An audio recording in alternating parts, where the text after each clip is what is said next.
Hey everyone, and welcome back to another breaking news update. My name is Jimmy Boyd, and you were watching Boyd News. I want to thank you so much for tuning in today. I've got a breaking news report coming out from Estonia, and today I've got what could be considered the very first case of an unidentified drone being shot down in Nato territory after weeks of recent reports of unknown drones flying over airports and sensitive military sites in multiple European countries. I've got this news story for you here on your screen. NATO troops shoot down drone over U.S. military facility in Estonia. This occurred in the military town of Reedo, which was opened a year ago, is home to the 5th Squadron of the 7th Cavalry Regiment of the U.S. Army, an armored reconnaissance unit. So we've got the U.S. military station inside of Estonia. I believe also in this town, Estonia's defense forces are also stationed there. So this is a complete military town, and reportedly we had what I believe is two drones that were flying over some military barracks over there, and one of them being shot down. So this is confirmation of one of the very first drones that we've ever had being shot down after all these reports of these drones across multiple European nations, like for example Denmark, Sweden, Norway, Spain, Germany. Lots of different nations in Europe, especially around the Baltic Sea, reporting these drones in their skies, shutting down airports and over sensitive military sites. So there's been a lot of talk about whether this is Russia being involved. If Russia is launching these drones from, let's say, some of their Shadow Fleet vessels in the Baltic Sea. So we're going to talk more about this. And while we're on the topic of possible Russian threats, I've also got some updates on weapons that Russia claims to be game-changing technology. We'll talk about the Oreshnik medium-range ballistic missile and also Russia's newly unveiled Burevestnik nuclear cruise missile that we talked about just the other day. Got a couple stories I want to share with you on those weapons. So let's go ahead and jump into the news real quick. I'm going to show you guys a story that talks about this drone being shot down in Estonia. So it's going to be on err.ee. This is going to be an Estonian news outlet. It says NATO allies shoot down unidentified drone over U.S. barracks in Estonia. This is coming out today, October 28th, 2025.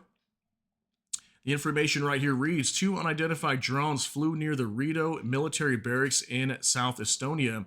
On October 17th, and Allied forces shot one of them down. And it says, quote, Allies detected drones flying in the immediate vicinity of the 2nd Infantry Brigade campus at 4:30 p.m. on October 17th, one of which was brought down using an anti-drone rifle. EDF headquarters spokesperson Lise Vaxman told Postimis.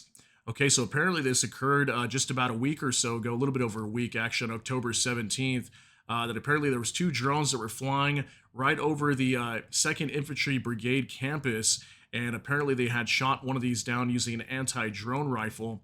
According to Vaxman, the Defense Forces, in cooperation with the police and border guard board, attempted to locate the downed drone, but it could not be found in the area where it was believed to have crashed.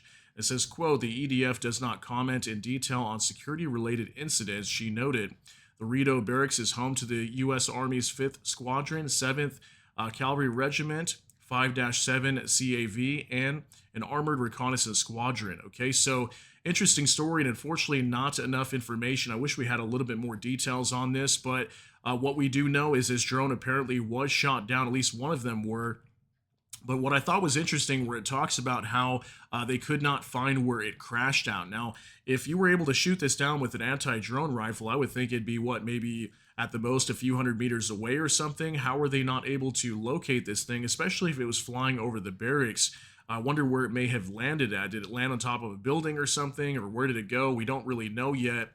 Maybe they'll be able to locate this thing later, or maybe they did locate it and they just don't want to state, where it came from, or they don't want to give any details on this drone yet, considering that what we've been seeing inside of Europe recently is NATO doesn't really react to these drones in their skies. They kind of just let them fly around and then leave the area eventually after a couple hours or whatever. So pretty crazy story. I will continue to follow that. If we get some updates, I'll let you guys know, but it's pretty insane that it's probably the first time we have confirmation for sure that NATO's actually taken action on these drones and starting to down them. So that is good to see that on that front. So let's go ahead and jump on over to X real quick. I want to give you guys some updates on some of these missiles that Russia's producing.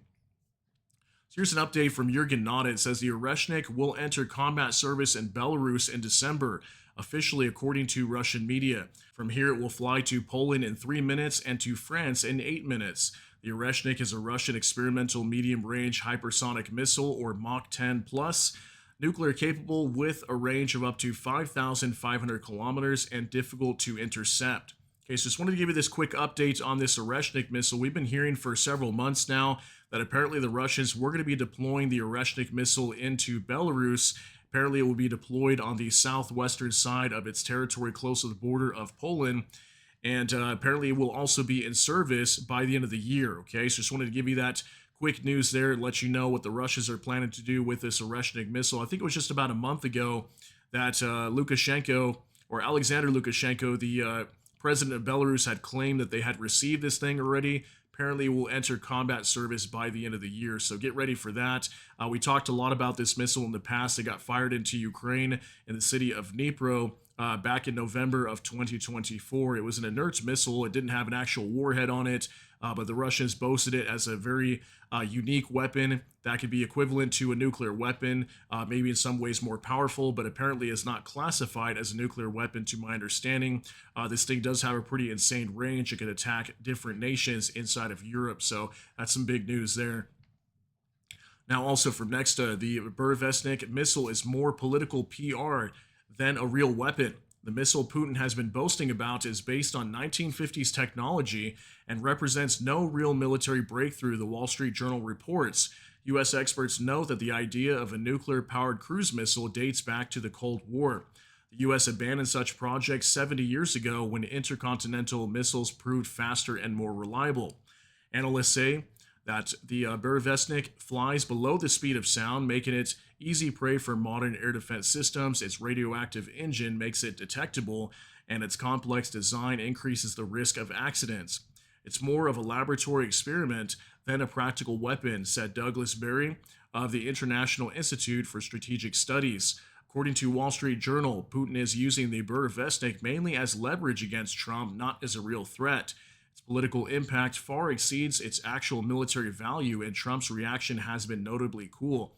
Yeah, if you guys remember Trump's reaction to it, he was speaking to the press on Air Force One when they told him about this missile, and Trump basically said he wasn't impressed, right? He pretty much just told Putin, stop testing missiles, don't be worried about that. What you should be worried about is ending this war in Ukraine, a war that they've been fighting for nearly almost 4 years, and they still have not achieved a majority of their objectives. So Trump didn't seem to be too fazed by this, and I don't think many of us should be either, considering it's based on old technology.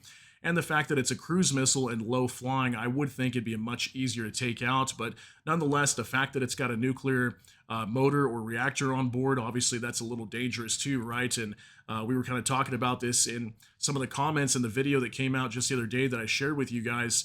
We were talking about whether this could be a dangerous weapon that was already tested, right? Where did this thing crash at? If they actually fired one of these last week, where did it land?